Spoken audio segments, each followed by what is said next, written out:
Welcome to Guruvarya Academy. Learn everything in simple way. Let's start today's session. Guides. Question number first. Read the poem aloud. कविता मोठ्याने वाचा. Question number second. Find at least two things from the poem that show the following. It is early morning. खालील गोष्टी दाखवतात अशा दोन गोष्टी शोधा. First, it is early morning. ही सकाळ आहे. ही सकाळ आहे असे दर्शवणाऱ्या कवितेतील दोन ओळी आपल्याला शोधायचे आहेत. चला तर मग शोधूयात. First sentence, morning light spreads over the earth. Second sentence, the sun after his morning deep in the river. Second, the atmosphere is pleasant. वातावरण आल्हाददायक आहे. Sentence number first, angels of light have set out. Sentence number second, every road is a gleam. Here we have completed our second question. Question number third, apart from the children, no other human beings are mentioned in the poem. However, many natural elements have shown to act like persons. Write what each of them does. मुलांना सोडून इतर कोणत्याच मनुष्याचं वर्णन ह्या कवितेत करण्यात आलं नाही, म्हणून अनेक प्रकारच्या नैसर्गिक घटकांना मानवाप्रमाणे दर्शवलं आहे. ते काय करतात ते लिहा. The sky bows his head in respect.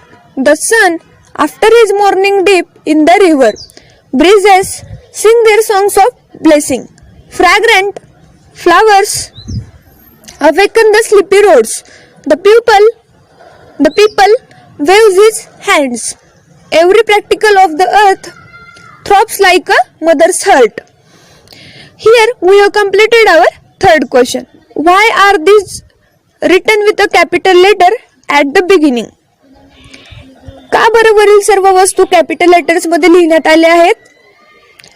Because the above things are only one things in the universe.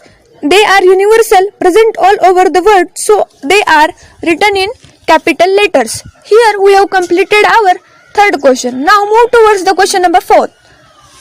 What does time do? What do we understand from his action? वेळ काय करते आणि आपल्याला वेळेच्या कृतीवरून काय समजतं? Answer. Time changes the environment which helps the humans to complete their work.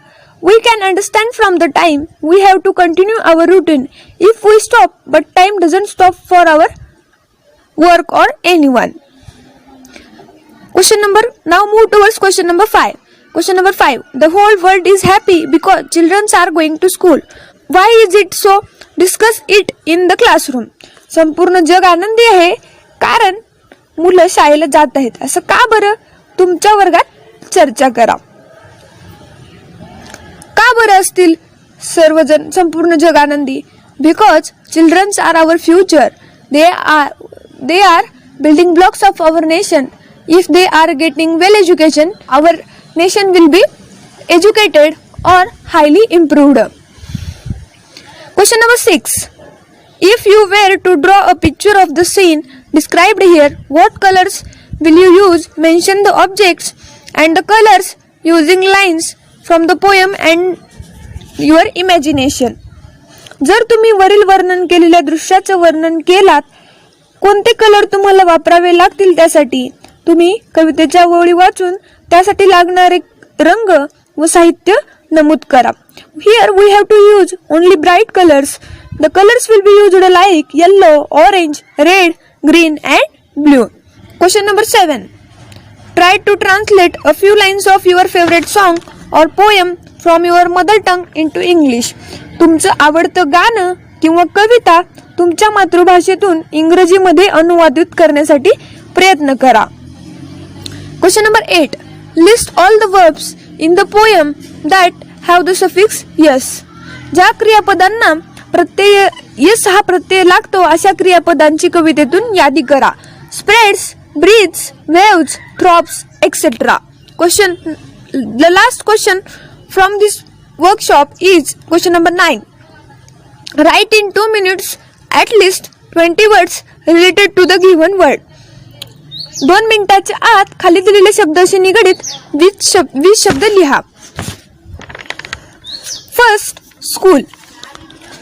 garden, bell, teachers, students, peon, water, notebooks, blackboard, chalk, dustbin, cultural programs, events, trees, computers, electricity, laboratories, library, prayer, office, principal, etc. Second, road, trees, stones, traffic, vehicles, noise, traffic signals, traffic police, mud, illusion, straight, sleepy, diverting, zigzag, smooth, rough, highways, tags, construction, pool, indications, etc. Tree, big, small, branches, leaves, flowers, fruits, beads, seeds, birds, venetians, petiole, roots, wood, etc. Thanks for watching video. जर तुम्ही आमच्या चॅनलला subscribe केलं नसेल तर लगेच subscribe करा आणि बाजूला असलेल्या बेल आयकॉनवर क्लिक करा, म्हणजेच तुम्हाला आमच्या नवीन व्हिडिओचे अपडेट भेटतील. आणि शेअर करायला विसरू नका, कारण जशी तुम्हाला मदत झाली तशी इतरांना पण होऊ द्या. Thank you everyone. Thanks for watching video. जर तुम्ही आमच्या चॅनलला सबस्क्राईब केलं नसेल तर लगेच सबस्क्राईब करा आणि बाजूला असलेल्या बेल आयकॉनवर क्लिक करा, म्हणजेच तुम्हाला आमच्या नवीन व्हिडिओचे अपडेट भेटतील. आणि शेअर करायला विसरू नका, कारण जशी तुम्हाला मदत झाली तशी इतरांना पण होऊ द्या. Thank you everyone.